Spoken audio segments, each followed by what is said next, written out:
ज्याचं वजन साधारणपणे आता 2.5 किलोपर्यंतचा हा आंबा आपण बघू शकताय. तर साहेब साधारण तिसऱ्या वर्षी एका झाडाला साधारण 1.5 ते 2 डझन आंबे येतात. पण हा साधारणपणे कसा किलो बाजारात विकला जातो? तो सरासरी 200 रुपये किलोनं जातोय, पण मार्केटमधला रेट जो असतोय तो 50-100 रुपयाच्या आसपास राहतोय. आपण 100 रुपयानं जरी ह्याचा बाजारातला विक्रीचा रेट धरला, अगदी कमीत कमी 50 जरी धरला तरी लाख म्हणजे कोटीच्या आसपास तुम्ही जाऊ शकताय. फक्त हे समजून घेण्याची गरज आहे.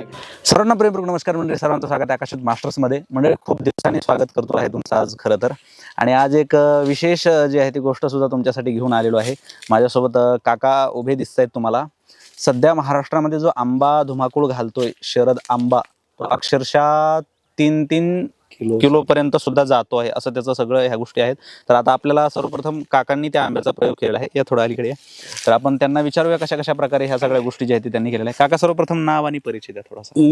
नमस्ते शेतकरी मित्रांनो, मी दत्तात्रय बाबुराव घाडगे, अरण, तालुका माढा, जिल्हा सोलापूर. कांदा मुळा भाजी अवघी विठाई माझी, लसूण मिरची कोथिंबिरी अवघा झाला माझा, हरी म्हणणारा सावतामाळी. सगळ्या संतांनी नामात देव सांगितला, ह्या संतांनी कामात देव सांगितलेला आहे. सगळे संत पंढरपूरला गेले, जगाचा पोशिंदा पांडुरंग सावता महाराजांना भेटायला अरणला आलेत. एवढी त्यांची भक्ती ज्याला म्हणू आपण. कामात देव सांगणारा हा 12व्या शतकातला एकमेव संत आहे. आणि मग त्यांच्याच ह्या पावनभूमीमध्ये संजीवन समाधीच्या अरण तीर्थक्षेत्रामध्ये आमचाही जन्म झालेला आहे. आणि आमची ही 8.5 एकराची आंब्याची बाग आपण डिसेंबर 2018ला आपण चालू केलं. दिस काका, पण मेन जो विषय होता आपला व्हिडिओचा की शरद आंबा, नेमका हा विकसित कसा झाला? का कुठून याचा आणला तुम्ही, का कसं, म्हणजे याची कहाणी काय आहे? नाही, आता त्याच्यामध्ये जी 2000 रोपं आम्ही सांगलीमध्ये तयार केली, त्याच्या काड्या आणण्यासाठी म्हणून मग आपण सांगली जिल्ह्यामध्ये ज्या ज्या ठिकाणी बागा आहेत, ज्या ज्या ठिकाणी झाडं आहेत, विशाळगडचं जंगल असेल, त्या जंगलामध्ये एवढी मोठी प्रचंड वृक्ष संपदा आहे, त्या ठिकाणनं काय फांद्या आणल्या. त्याच्यानंतर जो पूर्वीचा आता रत्नागिरी नागपूर महामार्ग जो झालेला आहे, त्या रोडच्या कडेने खूप मोठी प्रचंड असं 5-5 लोकांनी एकत्र हात घालून ते त्याला वेढा मारायचं म्हटलं तर ते हातात मावत नाहीत, अशी ते जुने वृक्ष होते आंब्याचे. आणि त्याच्याही काय फांद्या आम्ही आणल्या आणि मग ते ग्राफ्टिंग सांगलीमध्ये केलं. ती ग्राफ्टिंग केलेली झाडं आम्ही मग इकडं आरणला आणली.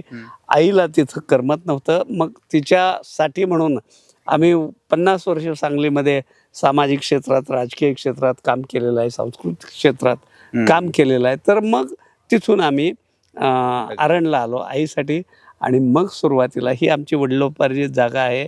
आम्ही काम करत गेलो.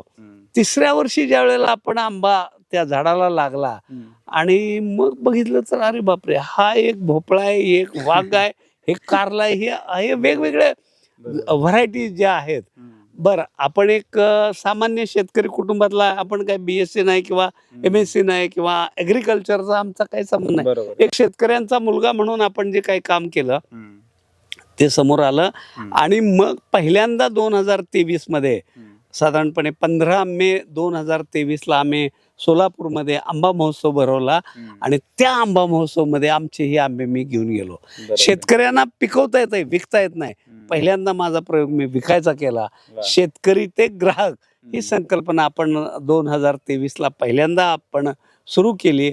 आणि त्या माध्यमातून ज्या वेळेला ते आंबा, कोण म्हणायचं हा भोपळा आहे, कोण म्हणायचं हे मोठं नारळ आणला. किती किलोचा होता तो? हा त्यावेळेला 3.25-3.5 किलोच्या प्लस होता आंबा सुरुवातीच्या. किती वर्षात लागवड झाली? आता हे रोप लावल्यानंतर बरोबर 3ऱ्या वर्षी आम्हाला आंबा तो एका झाडाला 1.5-2 डझन आंबे आलेले. असे 5 मातृवृक्ष माझ्याकडे आहेत. आज बघायला गेलं तर 700 झाडांची आम्ही वेगळी बाग त्या शरद आंब्याची केलेली आहे. सगळे तुमचेच पेटंट आहेत? येस, 2 पेटंट आपल्याला ह्याच व्हरायटीचे मिळालेले आहेत. आणि त्याची दखल पण केंद्रानं घेतली. देशातला सर्वोच्च कृषीरत्न पुरस्कार 11 डिसेंबर 2024ला आपल्याला मिळालेला आहे. महाराष्ट्र शासनाचे अनेक पुरस्कार मिळाले. महाराष्ट्र राज्य आंबा उत्पादक संघ जो आहे मुंबईमध्ये, त्यांचे अनेक आपल्याला पुरस्कार मिळाले. त्याच्यापेक्षा महत्वाचं जे आम्ही काम केलेलं आहे हे जो मराठवाडा असेल, विदर्भ असेल, ह्या भागातला शेतकरी जो आत्महत्या करतोय त्या आत्महत्यावरचा उपाय, त्याच्यावर पर्याय शोधण्याचं काम आपण या ठिकाणी केलेलं आहे. नक्कीच. पण हे शरद नाव कसं तुम्ही दिलं त्याला? हा, ज्या पवार साहेबांनी महाराष्ट्रामध्ये पहिल्यांदा फळबाग लागवड योजना महाराष्ट्रात 1992 साली मुख्यमंत्री असताना आणली आणि मग त्या कामातनं उतराई होण्यासाठी म्हणून राजकारणाचा भाग वेगळा राहतो, तो विषय नाही. शेतकऱ्यांचा जो विषय आहे की ज्या पवार साहेबांनी शेतकऱ्यासाठी खूप मोठं काम केलंय, त्याची जाण भान ज्यानं त्यानं ठेवायचे, तर त्यातनं उतराई होण्यासाठी म्हणून आम्ही हे नाव शरद आंबा ठेवलंय. 3-3.5 किलोचा आंबा होतोय, त्याचं पेटंट त्याच नावानं आम्ही घेतलेलं आहे. दुसरं, ज्या सावता महाराजांनी कामात देव सांगितलंय त्यांचं नाव 2 किलोच्या आंब्याला आपण सावता आंबा असं दिलेलं आहे. नक्की. पण आणखी एक प्रश्न विचारायचा आहे मला. आता आंबा तर मी तुम्हाला दाखवणारच आहे, काका आपल्याला दाखवतीलच ते कशा कशा प्रकारे वगैरे या सगळ्या गोष्टी आहेत. पण जर एखादा व्यक्ती आहे की त्याला हे पाहिजे आहे रोप किंवा काय ह्या सगळं, तर त्याची कशी प्रोसेस आहे? नाही, आता आपण काय केलं, गेल्या 4-5 वर्षापासून जो शेतकरी आपल्याकडे येईल म्हणा, किंवा ज्याला ह्याच्यामध्ये आम्ही फक्त पहिल्यांदा म्हणतो, आम्ही रोप विकायसाठी नाहीच हे काम केलं. तुम्ही इथे या, समजून घ्या, याचा अर्थकारण समजून घ्या, आणि मग आज आपल्या शेतकऱ्याची अवस्था अशी आहे की तो कर्जात जन्मतोय, कर्जात वाढतोय, कर्जातच मरतोय, त्याच्या पुढच्या पिढीसाठी कर्ज करून जातोय.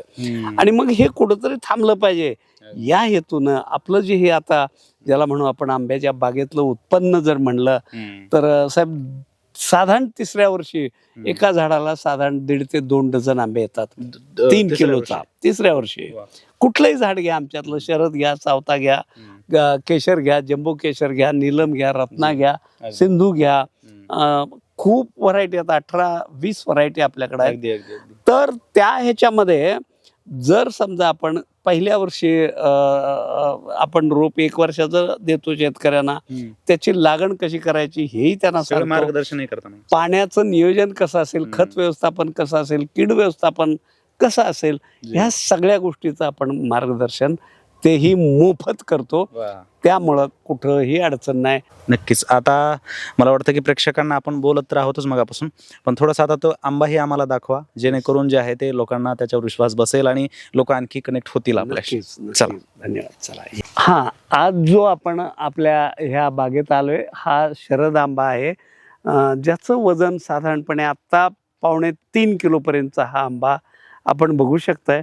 अजून एक 15 ते 20 दिवसांना हा आंबा तयार होईल. 3.25 किलो 3 किलो प्लसमध्ये जाईल. एका झाडाला साधारणपणे 150-100 आंबे आज तुम्ही बघू शकताय ह्याच्यामध्ये. आणि मग ह्याचं ज्याला म्हणू आपण शरदचं वैशिष्ट्य आहे की ह्याच्यामधली कोय जी आहे ही कोय फक्त 200 ग्रामची कोय आहे, की जेणेकरून ह्याच्यामध्ये आपण जर भविष्यात या ठिकाणी प्रक्रिया उद्योगामध्ये गेलं तर ह्याच्यामधला जो पल्प असेल किंवा क्यूब म्हणे आपण केलं किंवा स्लाइस बनवले तर ज्याला आपण व्हॅल्यू ॲडेड ज्याला म्हणू आपण, अशा पद्धतीचं आपल्याला शेतकऱ्याच्या पदरात जास्तीचे 4 पैसे नक्की मिळतील. हा विश्वास, ही खात्री. धन्यवाद. तर मंडळी, याप्रमाणे काकांनी जे आंबे दाखवले आपल्याला, आता एक शॉर्टमध्ये आपण अगदी व्हिडिओच्या शेवटी समारोपाकडे येत असताना त्यांना शॉर्टमध्ये विचारणार आहोत या आंब्याची वैशिष्ट्ये काय आहेत. काका, सर्वप्रथम या आंब्याची नॉर्मल आंब्याच्या तुलनेत चव कशी आहे? खूप चांगली आहे. ज्याला आपण म्हणू केशर, आज आपण हापूस असेल, केशर असेल, आपल्या महाराष्ट्रामध्ये ह्या 2 व्हरायटी जास्त प्रचलित आहेत आणि त्या मानानं आम्ही जी ही व्हरायटी केलेली आहे, ठीक आहे, थोडंसं पल्प जास्त असल्यामुळे गोडीमध्ये थोडा कमी आहे, पण केशरला तोडीस तोड असणारा हा आमचा आंबा आहे. नजीकच्या काळामध्ये त्याचेही आम्ही ॲनालिसिसचे रिपोर्ट आपल्या तुमच्या चॅनलवर आम्ही दाखवू. कारण हे कसं आहे, बोलणं वेगळं असतंय. आपण एक शेतकरी आहोत आणि शेतकरी हा ज्याला म्हणू आपण राजा आहे, पण या व्यवस्थेने त्याला पोतराजा बनवण्याची जे काम केलेलं आहे आणि त्याच्या विरोधात आपण काम करणारा एक थोडासा प्रवाहाच्या विरोधात चालणारा शेतकरी आहे. शेवटचे 2 प्रश्न जे आहेत ते मी घेतोय आता. सर्वप्रथम की हा आंबा जर एखाद्या व्यक्ती तुमच्याकडून रोप नेत असेल तर किती वर्षात त्याचं उत्पादन चालू होऊ शकतं आणि एका आंब्याला साधारणतः सुरुवातीला किती आंबे जे आहेत ते येऊ शकतात? नाही, आता ह्याच्यामध्ये सगळ्यात महत्त्वाचा जो विषय आहे तो आंबा लागवड ही सगळ्यात महत्त्वाची आहे. कारण शेतकऱ्यांना थोडंसं भावनिक म्हणा किंवा कोणतरी सांगतं आणि मग त्याप्रमाणे तो पुढे जातो. पण हे जे झाड आहे हे किमान 50 वर्षांनी जास्तीत जास्त 100 वर्षापर्यंत जगणार आहे. जर आपण त्याचं संगोपन व्यवस्थित केलं तर ह्याला काहीच अडचण नाही. आम्ही दुसरी गोष्ट, आपण रासायनिकमध्ये या बागेत अजिबात कुठलाही रासायनिकचा वापर केला नसल्यामुळं ही बाग आमच्या हिशोबानं 75-100 वर्ष जायला काहीही हरकत नाही. आता हे करत असताना फक्त त्याचं सूर्यप्रकाशाचं नियोजन आणि वाऱ्याची दिशा ह्याचं नियोजन ज्या बागायतदारांना किंवा ज्यांना फळ लागवड करायची आहे त्यांनी एकदा समजून घेतलं तर खूप सोपं आहे. बाकीच्या पिकापेक्षा तुम्हाला ह्याच्यामध्ये ज्याला म्हणतो शेतकरी राजाच बनणार, याच्यामध्ये काहीही शंका नाही. पण हा साधारणपणे कसा किलो बाजारात विकला जातो? आता आमचा हा जो आंबा आहे तो सरासरी 200 रुपये किलोनं जातोय. पण मार्केटमधला रेट जो असतोय तो 50-100 रुपयाच्या आसपास राहतोय. आपण 100 रुपयानं जरी ह्याचा बाजारातला विक्रीचा रेट धरला, अगदी कमीत कमी 50 जरी धरला तरी लाख म्हणजे कोटीच्या आसपास तुम्ही जाऊ शकताय. फक्त हे समजून घेण्याची गरज आहे आणि त्याप्रमाणे काम करण्याची गरज आहे. थोडंसं आपण 2 वर्ष 3 वर्ष आपल्याला त्याच्यामधला जो पिरियड म्हणतो आपण तेवढाच आपल्याला सांभाळायचा आहे. बाकी मग तुम्ही तुमच्या 4 पिढ्या इथं बसून खाल्ल्या तरी कमी पडत नाही, इतकं हे चांगलं आहे. नक्कीच. खूप खूप धन्यवाद काका, तुम्ही ही सगळी माहिती दिली आणि प्रेक्षकांना आमच्या नवीन जी आहे ती गोष्ट सांगितलीत. आणि मला वाटतं की संत सावता महाराजांचे तुमच्यावरती खूप आशीर्वाद आहेत, जेणेकरून ह्या नवीन नवीन संकल्पना तुम्हाला सुचत आहेत आणि त्या लोकांपर्यंत येत आहेत. आणि मला वाटतं की आधुनिक शेती किंवा येणाऱ्या काळामध्ये शेतकरी ज्याला आपण राजा होईल असं म्हणतो, मला वाटतं हीच काही माध्यम आहेत अशी प्रगत शेती हेच माध्यम आहेत की जेणेकरून शेतकऱ्याला चांगले दिवस येऊ शकतात. असो मंडळी, आज विशेष काकांनी जे ती आंब्याची माहिती सांगितली. जर तुम्हाला त्यांची संपर्क करायचा असेल, बोलायचा जर असेलच आणि खरंच माहिती जेन्युइन माहिती घेते असेल तरच त्यांना कॉल करा. कारण काही व्यक्ती एक आहे तर त्यांनी सांगितलं की किती लांब लांबून लोक जे ते त्यांना भेटायला येतात. सो जेन्युइन ज्यांना माहिती हवी, ज्यांना खरंच याच्यामधलं जे आहे ते ज्ञान घ्यायचे त्यांनीच कॉल करा. काकाचा नंबर जे आहे ते मी देतो आहे. काका खूप खूप धन्यवाद, आमच्या प्रेक्षकांसाठी तुम्ही वेळ दिलात.